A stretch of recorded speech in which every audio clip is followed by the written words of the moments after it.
Data is easy. Anything can be a data point. I mean, data is one small piece of information, but big data is much different. Big data is intuition. It's predictive and it's powerful.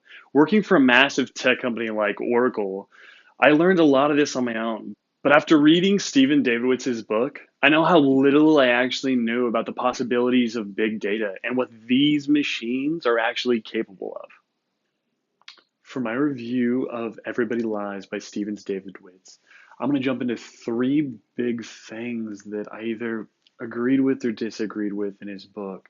First and foremost, I'm going to jump into big data and homosexuality. I'm going to follow that up with his three truths that he listed in the Digital Truth Serum chapter. And third, we have social media and decisiveness. I'm going to jump into that and fake news. The first section I want to talk about is big data and homosexuality. I know for myself, growing up as a gay kid in a predominantly religious area, I was terrified of the intolerance. I was terrified of the idea that I would be ostracized. It was really greater than a social desirability bias. I was I was afraid. I had a tortured mind, as he put it.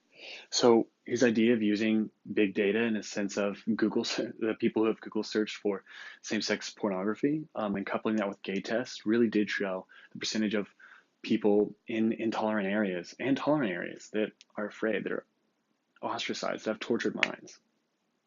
Well, this section was phenomenal. There are two parts I disagree with. The first being teens and Facebook in 2017.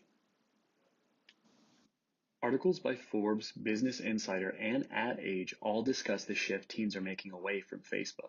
A Piper Jaffray survey of teens found that only 9% of teens in 2017 preferred Facebook over other forms of social media. A grand majority favored Snapchat or Instagram. And in fact, as an openly gay man, I haven't changed my own sexual preference on Facebook.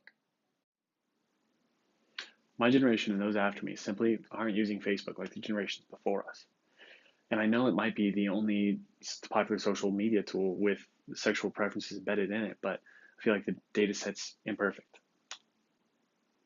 Now, to move on to my next point, I want to talk about Alfred Kinney and the Kinsey scale.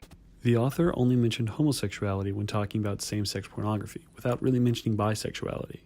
According to Alfred Kinsey, it's a lot more complicated than just gay or straight, 0 or 1. It's actually a scale from 0 to 6, and you can be anywhere on the scale, 0 being heterosexual and 6 being homosexual. Bisexuality would fall anywhere in the middle. And while I know he wasn't focusing on this, I think it is important, especially in the intolerant areas, to know sexuality is more of a scale, more fluid than just 1 or 0, gay or straight. The next section I want to highlight is one I wholeheartedly agree with.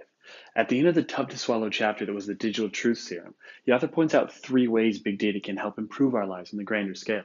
The first being knowing you're not alone.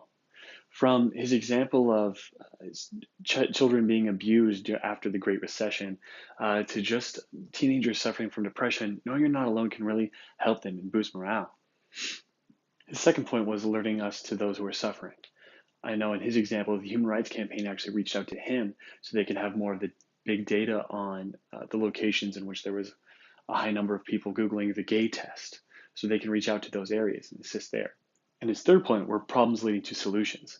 I know the Human Rights Campaign is one example, but another example would be President Obama after San Bernardino. According to Google's data, President Obama's initial speech was not well received by the people.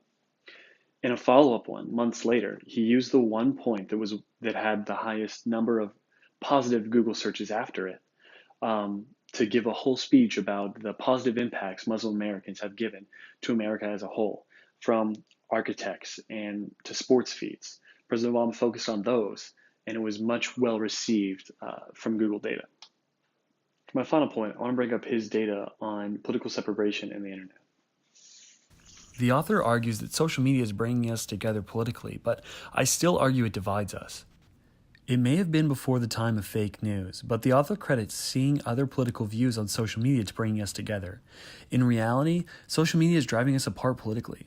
According to the Pew Research Center, it's more stressful now to talk about politics with people they disagree with than in the previous 2 years. The article went on to show that a majority of both Republicans and Democrats say talking politics with people whose views differ does not lead to more common ground. Even though there are points I disagreed with earlier, I think overall the read was interesting. It compared to Freakonomics, which is another book that I loved. Overall, my impression of Everybody Lies was great. It was a phenomenal book that kept the reader interested at every turn. When I didn't care about baseball, he then would turn to horse racing or homosexuality. So I think there was data in there for everybody.